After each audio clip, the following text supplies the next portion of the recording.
Hi, I'm Marcus. And I'm Victoria. And we're the Fords. I started a blog called Prepford Life, and it includes life, lifestyle, travel, and DIY. I describe our style as classic with a wink. Our first home, we spent about 4 years renovating it. And we always knew we wanted to DIY. So we created a list of every single thing that we wanted to fix in this house, top to bottom, everything from outlets to floors, if we wanted to paint. And so we ended up with a list of over 100 things that we wanted to renovate. And so we started with the lowest hanging fruit and the must-dos. And then this is the bathroom. And our second home, which we bought on a little bit of an impulse, is a Dutch Colonial, and we've been renovating it from top to bottom with Country Living magazine. We're always looking to grow. Every day we get a little better. Our projects get better. We get better as DIYers. I think we've always been pleasantly surprised that people are interested and they want to follow along with our renovations. Let's follow along. We're going straight to their home in Cary, North Carolina. Marcus and Victoria Ford are here. Thank you so much for joining us.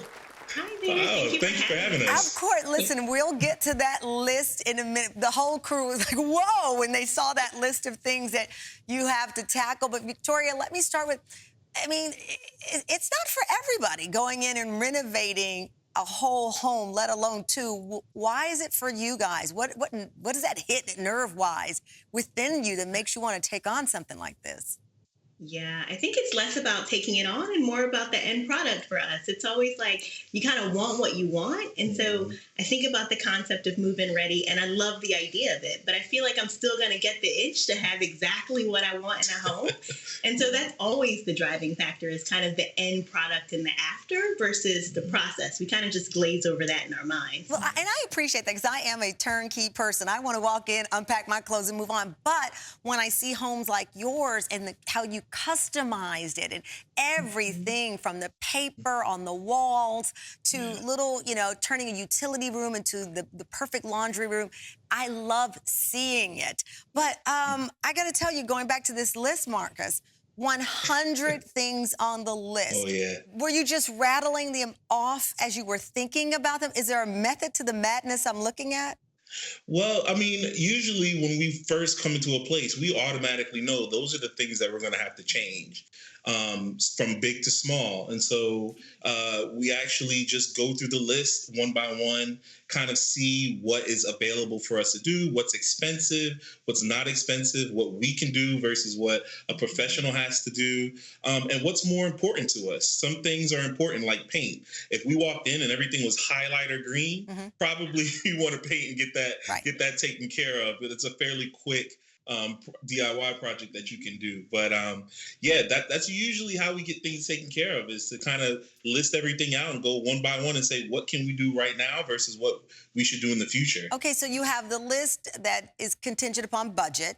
You have the list contingent upon whether you can pull it off or not. And then there's that area of things that you can't live. You're like, we have got to change this. I can't sleep one night in this house with neon walls. I'm fascinated, Victoria, about painting the floor.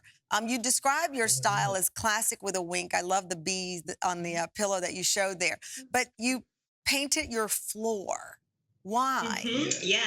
So that was one of those projects that we could not live with. So in our kitchen, it had kind of like the laminate floors you come to expect in a home. And so when we first moved in, it wasn't a project that was at the very top of our list, but we knew we needed to do something about it in the interim, and it just felt really dark and that's and what really you heavy. did. And so a perfect solution in our minds was actually to paint it. So it was an impulse project, as most of our really good projects are. And so one day I woke up and I was like, today's the day. We're going to paint it. So I created that stencil out of just like cutting out a piece of poster board, and then quickly did like a roll of color on the floor and then sealed it all in.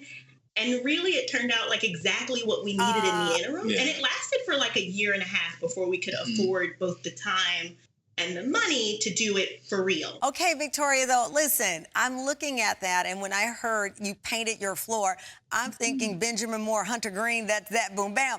You stenciled, that's not painting. That's painting the floor. I'm like, in my mind, I'm going to just roll it along. That's not painting, that's creating a floor. Oh, yeah. Thank you. And it turned out exactly what I wanted it to. Like, I had a vision in my mind for what I wanted. And so that's like usually where we start. And then it's like, whatever way we'll get it done is the way we're getting it done. Yeah. And it was an impulse. So I even had to make the stencil. In hindsight, I'll buy one if we ever have to do it again. You are like DIY goals for me. I'm going to come back in my second life as you.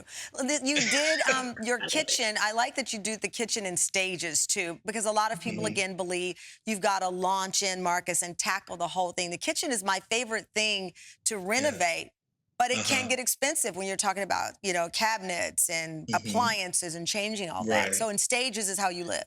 Yeah, that's usually the best way, because manageable chunks. It's like that old adage: how do you eat an elephant? It's one bite at a time. Okay. So when you don't have the 40 or 50 grand at one time to knock out the whole thing, you kind of do the manageable projects. We're looking at your before, and this is your after. Look at that kitchen. Yeah. How long did it take you with all the stages? Ooh. 2 years? Probably maybe? 2 years, yeah. 2 years. That's a commitment.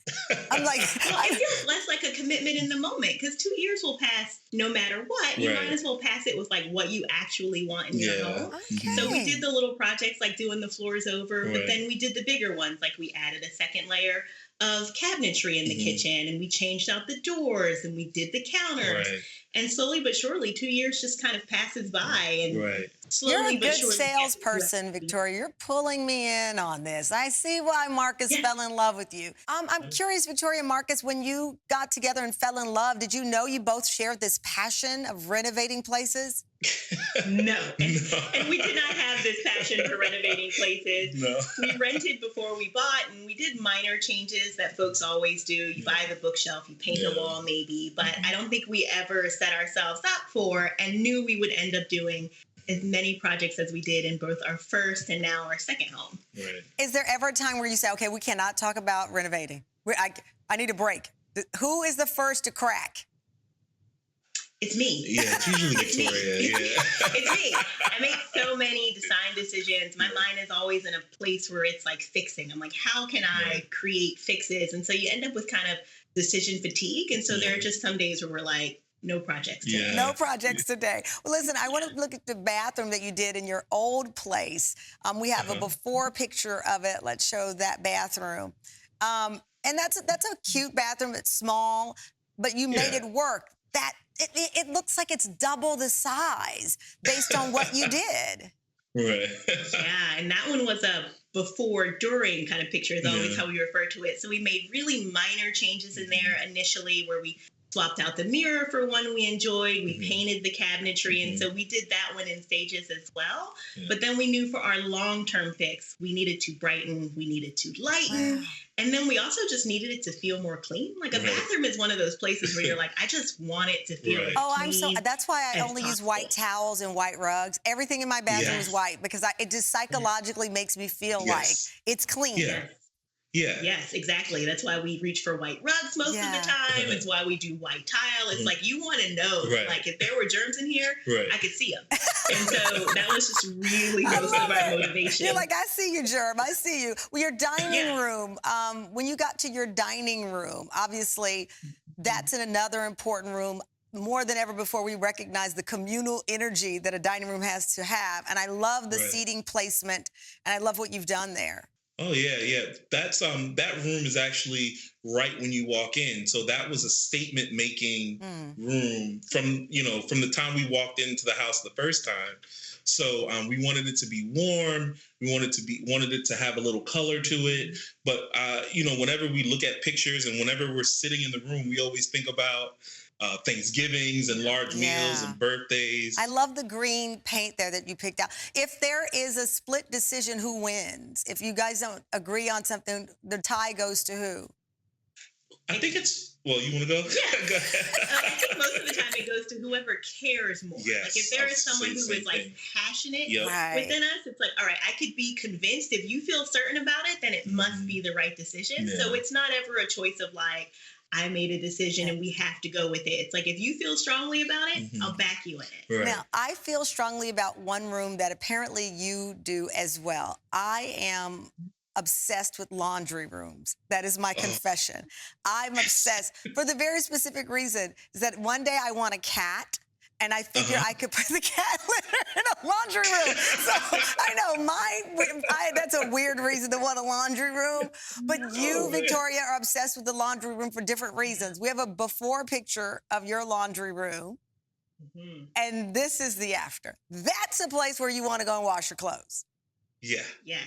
Yes, I love your reason, first off, for wanting a laundry room. We are function over form people. And so if there is a reason and you can back it up, hey, do whatever you want to in that room. And so for us in this room, it was really important that we have a place that you can kind of close off and just like hoard laundry. We are people who go through a ton of clothes, so we needed that. And a laundry room is a space where you can really have fun. Like you can do the prints you want, you can do the colors you want, because you can shut the door and it's just like you and your laundry. Well, I like that you found a way to make laundry fun. That is, again, another genius move, Victoria. I'm here. You've pulled me in. You've sold me on this. Join us. I will keep watching you on Instagram. That's as far as I'm going to join on this. But congratulations on all the success. It's just a joy talking with the two of you and watching you transform these two homes. Oh, thanks, Tamron. We really appreciate it.